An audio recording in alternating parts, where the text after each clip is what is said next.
Charlie Kirk assassination explained, how the shooting happened. The shocking assassination of Charlie Kirk, founder of Turning Point USA, has shaken America to its core. On 10 September 2025, Kirk was fatally shot during a public event at Utah Valley University in Orem, Utah.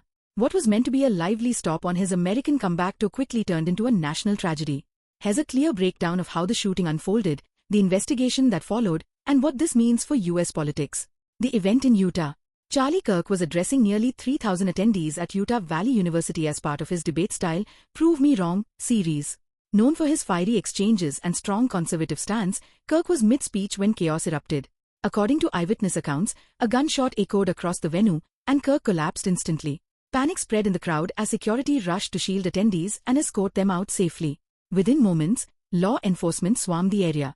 How the shooting happened. Investigators later confirmed that the fatal shot came from a bolt-action rifle fired from a nearby rooftop. The bullet struck Kirk in the neck, killing him on the spot. Authorities believe the shooter had carefully chosen the location, using the height advantage to target Kirk during the speech. The weapon was recovered not far from the scene, and surveillance cameras captured a suspect climbing down from the roof carrying a black backpack. The manhunt and arrest.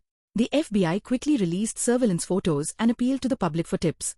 Within hours, more than 7,000 leads poured in, helping investigators narrow their search. On 11 September, President Donald Trump announced with a high degree of certainty that a suspect had been taken into custody.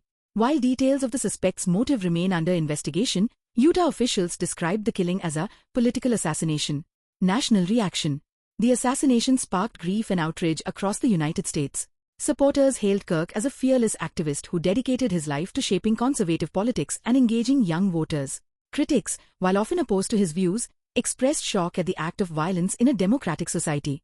President Trump announced that Charlie Kirk will be awarded the Presidential Medal of Freedom posthumously, the nation's highest civilian honor.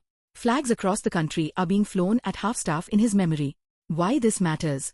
Charlie Kirk's assassination is more than the loss of a political figure. It raises serious concerns about the rise of political violence in America. It highlights the vulnerability of public figures and the dangers of increasing polarization. His death will not only be remembered as a national tragedy but also as a turning point in conversations about security, free speech, and the role of activism in modern politics. The story of Charlie Kirk's assassination is both tragic and alarming. From the moment the fatal shot rang out to the swift manhunt that led to a suspect's capture, the events have left an indelible mark on U.S. political history. As the nation mourns, questions remain about the motives behind the attack and the future of political discourse in America. One thing is certain. Charlie Kirk's influence and legacy will continue to shape conversations for years to come.